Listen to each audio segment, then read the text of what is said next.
Hello and welcome back to my Samurai Jack Retrospective. I'm your host, That Minnesotan Guy. Before I begin this review, I need to make an announcement. This will be the last video of the Samurai Jack Retrospective. I have decided not to continue it, for it is nothing significant. No, wait! I mean to continue it until the end. Your ending will be nothing great. It will only bring you pain and suffering. My ending will make an impact for me, and I hope others can feel the same way. Well, that's pretty stupid if you ask me. Wait, what am I saying? Why am I speaking in a demonic voice? I hope to get answers by the end of this review. Anyway, let's review Samurai Jack Episode 43, The Aku Infection. We open with Jack battling hordes of beetle bots. This time around, they are flying. As Jack destroys them, a sickly Aku watches the fight. Wow, I didn't know that demons could get earthly diseases such as the common cold. How dare you discover this weakness about us? Our legion will do everything in their weight to destroy you. Jack then uses a piece of the armor as a snowboard to destroy more beetles. As he charges at Aku, the cold does something toxic.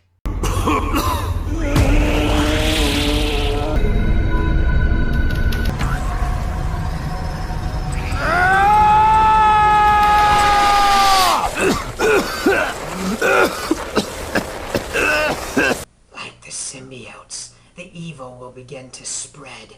Mind, body, and soul.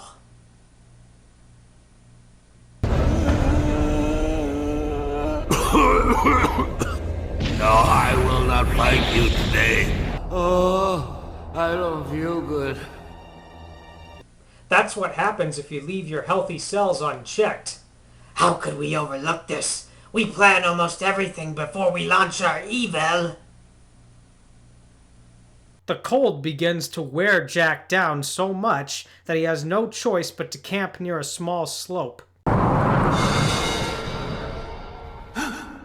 Father? Mother?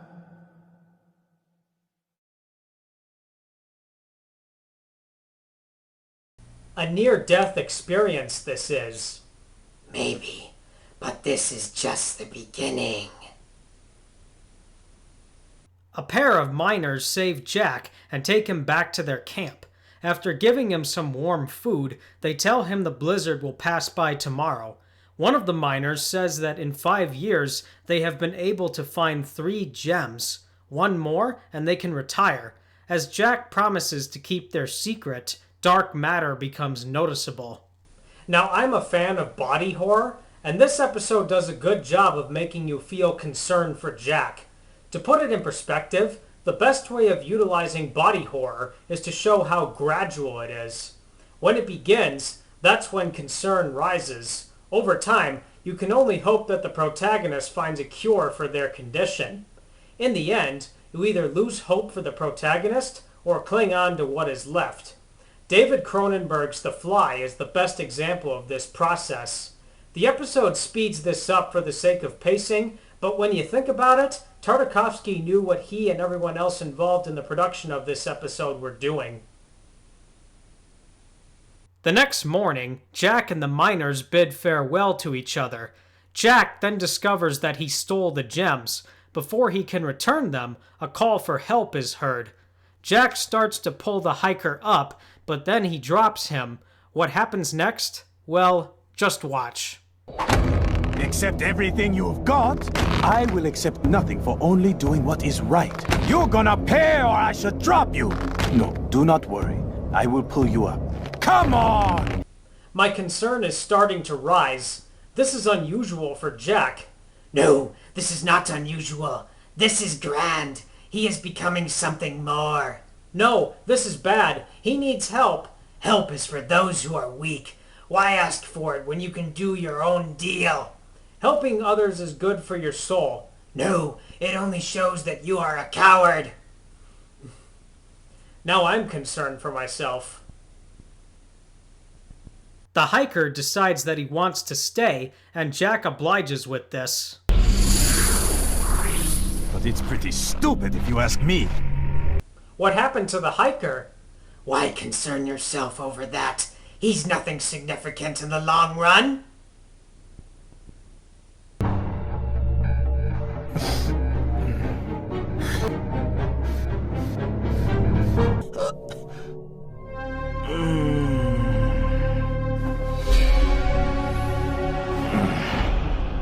I hope Jack finds a cure for his condition.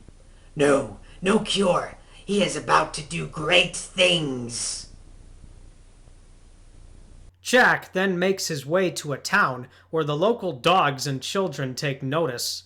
As two robots socialize, Jack bumps into one of them. This happens next. You owe me an apology. You owe me an apology. I'm gonna give you until the count of 3.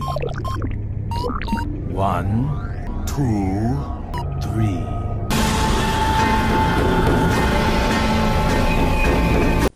Two things. One, this is very troubling to see. It's clear that the infection is getting worse, and the way that this scene is presented gives you an uncomfortable feeling. Two, I'm not exactly sure why a crowd needed to form over something as small as this thing.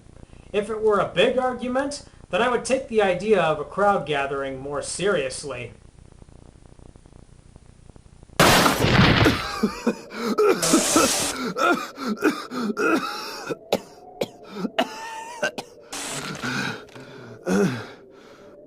Did you see the foot of Jack and the other parts of the transformation? If so, good catch. One of the things that I liked about The Fly was how Seth Brundle became less and less human as his transformation advanced. The same thing is happening with Jack, and it's always great to see details like this. Stronger!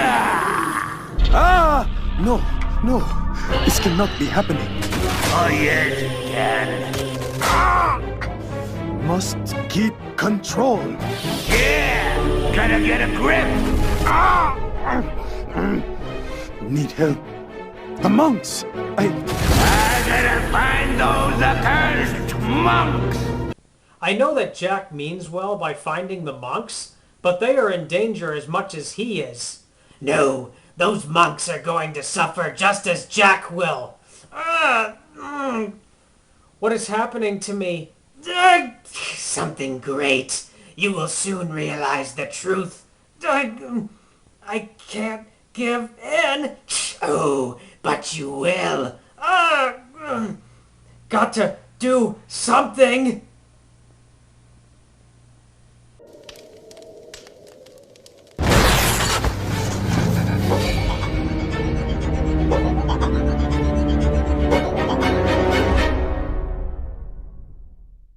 A while back, I said that Jack doesn't cloak himself in future episodes.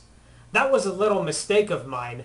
He does so here, only he's trying to hide the evil infection. I believe, though, that he should have cloaked himself from bounty hunters. No, that would be too easy. Jack arrives at the temple, scratching the door. He is granted entry, and we see the lizards doing various activities. Jack is welcomed by Master Ning. Ning states that the pool of convergence is used to study the infinite facets of reality. He believes that with the right conditions, Jack can go home. I know all too well that this is not the portal for Jack to use. All the portals are useless. Jack will never return home. This is false, and you know it!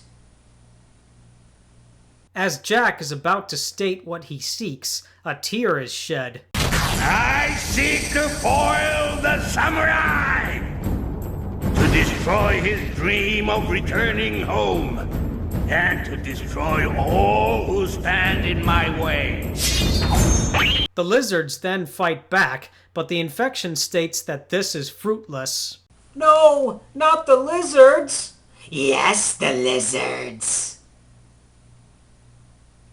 The infection slashes away, and the lizards use the liquid of the pools and the fire of the rocks to harm it. Despite their best efforts, the infection is too strong.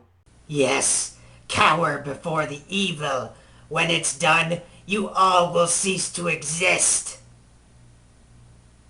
The infection prepares to destroy the portal, but Jack resists. Unfortunately, this doesn't work.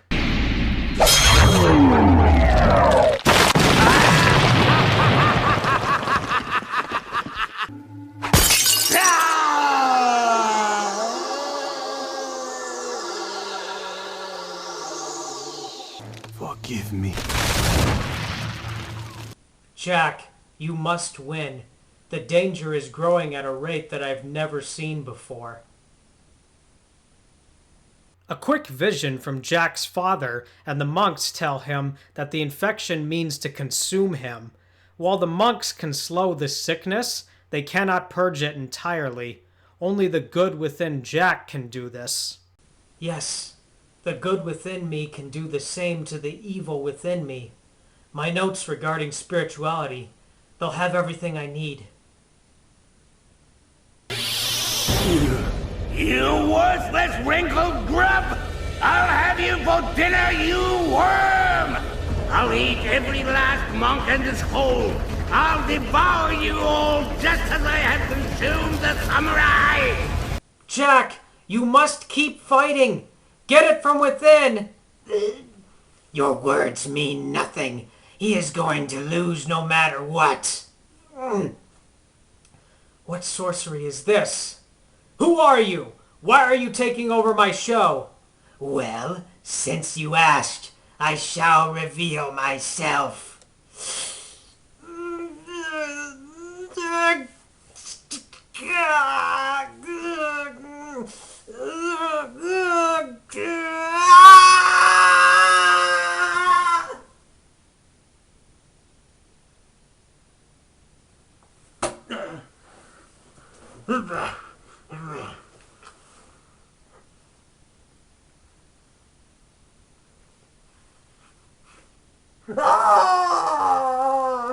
What have you done to me?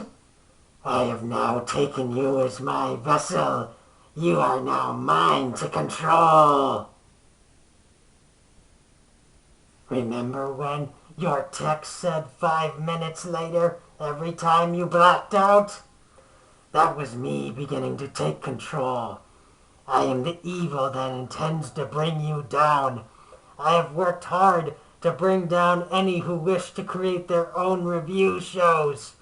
I represent those who wish to harm your self-esteem and make you suffer.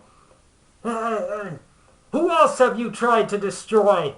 I tried to destroy many, including the nostalgia critic, the angry video game nerd, Film Brain, Sean Moore of Cinematic Excrement, the cartoon hero, the Blockbuster Buster, and others. Their willpower was too strong for me to match, so I searched for one not as big as they are. Out of multiple choices, you were the one I deemed the best. Now that I have your body, I can set out to destroy the others in physical form. I planned this when you were knocked out, and now my resources are ready. I must keep watching the episode. I need to find a way to destroy this evil. Surely there is something I can do. The Emperor and his wife tell Jack that Aku's victories are not his failures, and that Jack is stronger than he thinks. We also see the various allies Jack has made in his quest, and his castle is packed with a great amount of fan service. Yes, the people in my life who helped to fortify my inner self. I can call upon them to help me deliver the strength to defeat the evil. No, what are you doing? Jack then uses one of Cupid's arrows to break the darkness, and a beam of light is shot down. Now in full samurai armor, Jack uses the light as a sword to destroy the evil. The infection then takes the image of Aku, and before it can attack, Jack purges it forever.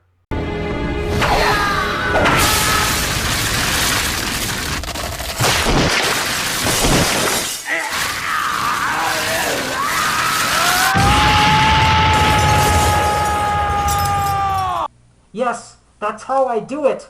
No, I won't let you. You will not win. Not exactly.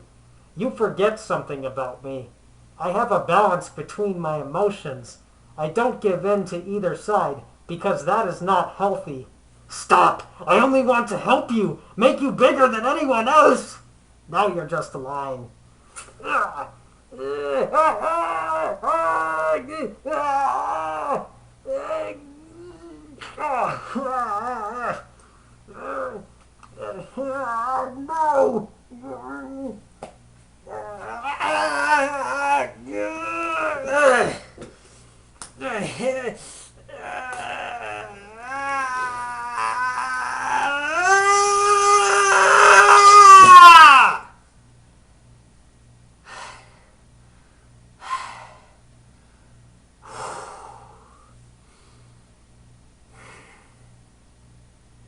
Now you see my real self without the black leather jacket. Not that I don't want you to feel disappointed. Let's finish this review, and I will explain the future of the show. Jack asks how Ning can forgive him. Ning states that though the portal is destroyed, the Nexus still exists. He also states that had Jack not destroyed the infection, they would have been destroyed themselves. They owe Jack their lives and declare that all debts are paid. All but one. Hey, I think you better come out here.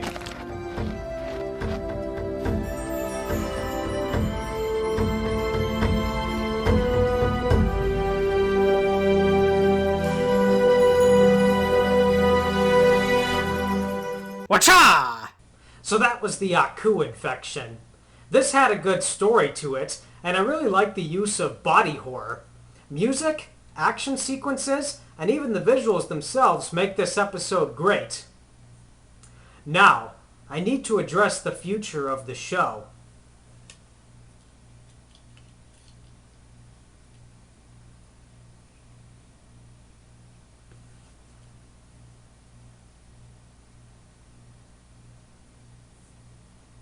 I intend to continue it, for there are more retrospectives to be made.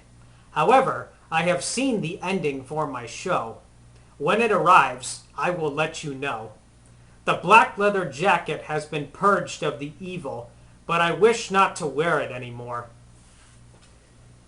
Cabela's wear is good enough for me. It represents my state pride, love of the North, and patriotism for the great country that is America. Join me next time when I review episode 44. Now just remember, folks, I make this show for fun. I'm That Minnesotan Guy, bringing you all quality entertainment since 1996. Or is it 1986 or 1976? I don't know. I'll see you all next time.